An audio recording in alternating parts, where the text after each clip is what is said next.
Good Wednesday morning, and thank you for joining us on Kare 11 News Now. I'm Jason Hackett. Let's get to your headlines. This morning, the man accused of shooting 3 people execution style in St. Paul making his first appearance in court. This comes as neighbors are remembering the victims shot at their place of work. Audrey Russo has more. Segab Benezu is facing 3 counts of second-degree murder. Court documents say it was all over a $65 a month parking spot at the Davern Park Apartments in St. Paul. Take a look at this picture. This is his mugshot from Monday night and a little bit of the crime scene as it was being investigated on Monday afternoon. Court documents say Benezu got in an argument with employees of the apartment's leasing office over this parking contract. Now, the charging documents say Benezu was caught on security camera shooting 2 employees with more gunshots heard out of the camera's view. Adam Wilwarding, Nancy Fuentes-Zambrano, and Dina Silcox were all found shot dead. Family and friends of the victims held a vigil just hours ago, still reeling from the violence. What the hell? Over some trivial complaint this guy had? They were just good people, really good people. And you can tell because there's residents that's been here for years. So that says a lot. Now, Benezu was captured by law enforcement nearly 200 miles away on Monday night in Virginia, Minnesota. Court documents say he was in one of his victims' cars. Back to you. Audrey, thank you. In Minneapolis, city leaders met with community members to talk about the increase in violence. 15 people shot and 1 person killed in the span of 48 hours. This is video from that meeting yesterday. Leaders with MPD and the Hennepin County Sheriff's Office say they know exactly what's causing these shootings. Both police and deputies say they're short-staffed and working overtime.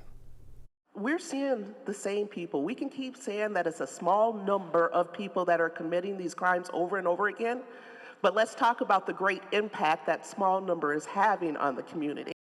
So some community members say they want to see more effort from city council members. Only 2 were at the forum, though.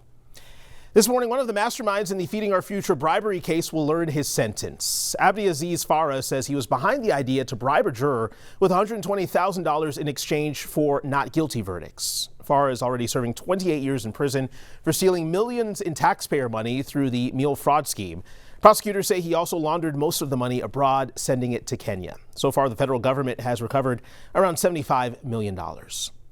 This morning, millions of dollars in Medicaid funding in Minnesota are on hold as the federal government says they're cracking down on fraud. This comes as one man admits to his role in the $2.2 million scheme. Here's AJ Legault. Mr. Daib, whose brilliant idea was Brilliant Minds? Khalid Daib is one of the owners of a now defunct shell company called Brilliant Minds that used ChatGPT to create fake housing stabilization client notes and fraudulently billed Medicaid millions for services not provided. Khalid Daib is the 3rd member of the Brilliant Minds conspiracy to plead guilty here at federal court in St. Paul to fraud. Faces hidden behind masks, fellow business owners Mokhtar Aden and Abdi Fattah Mohammed also recently admitted to fraud. Their conspiracy exposed when the Kare 11 Investigates team followed a money trail of fraudulent billing straight to their door. Federal raids and criminal indictments soon followed. As part of their plea deal, the Brilliant Minds accomplices are being ordered to pay back the $2.2 million that was stolen. A 4th accused conspirator is also scheduled to plead guilty. Their exact sentences will be determined by a judge at a later date. I'm Kare 11 investigative reporter AJ Legault. Follow for more news. And as we've been telling you, our investigative team has been exposing fraud for years, with some coverage even sparking statewide change. You can see that coverage right now on kare11.com/fraud. Tomorrow, convicted assassin Vance Boelter will head to court for sentencing. Federal prosecutors say they're asking the judge to give him 2 consecutive life sentences for killing Speaker Emerita Melissa Hortman and her husband Mark and shooting Senator John Hoffman and his wife. And this morning, we're learning new details about those shootings. Documents from the U.S. Attorney's Office revealed text messages from Boelter talking about the divided state legislature and concerns over Democrats gaining political power. The filing also says prosecutors found 5 unused body bags in a storage unit that Boelter visited the day before the shootings. Overnight, an 11th straight night of U.S. strikes against Iran. President Trump says he is not ready to end the attacks. NBC's Alice Barr has the latest from Washington. Today, President Trump is preparing to greet fallen American soldiers killed in Iranian attacks over the weekend and returning to Dover Air Force Base for a solemn ceremony. It's a great honor for me to do it. Just as we're learning more about the fallen, 30-year-old Sergeant Michael Emmanuel Swinton was killed in an Iranian drone incident in Iraq. His wife called him an amazing father and husband who cared for his soldiers. The devastated but proud mother of 25-year-old First Lieutenant Tyler James Feehan said he was engaged and had big dreams. He and 19-year-old Private Isabella Gonzalez were killed in an Iranian attack on their base in Jordan. And overnight, the Pentagon identified 28-year-old Sergeant Angel S. Rampersad as the U.S. soldier missing since that same attack, now believed killed in action. As President Trump promises revenge, American forces unleashed another round of strikes against Iran overnight. And we're not finished at all. Iran is ramping up its attacks against Gulf allies, and on Capitol Hill, Defense Secretary Pete Hegseth gave a new price tag for the war, $37.5 billion. Though 3 U.S. officials told NBC News earlier this month the Pentagon's internal estimate was as high as $100 billion. Secretary Hegseth asking Congress for nearly $70 billion more to fund the war in a contentious Senate hearing. You are asking for unlimited money for bombs when people can't feed their families. Not unlimited bombs, Senator. I'm asking for the right bombs at the right time. As lawmakers press for answers on the war's end. Iran-backed Houthis in Yemen declared a Red Sea blockade on Saudi Arabia, increasing the threat to global energy supplies, just as the national average for gas climbed back up over $4 a gallon. President Trump said he won't let the political impact on the upcoming midterms affect his decisions about the war.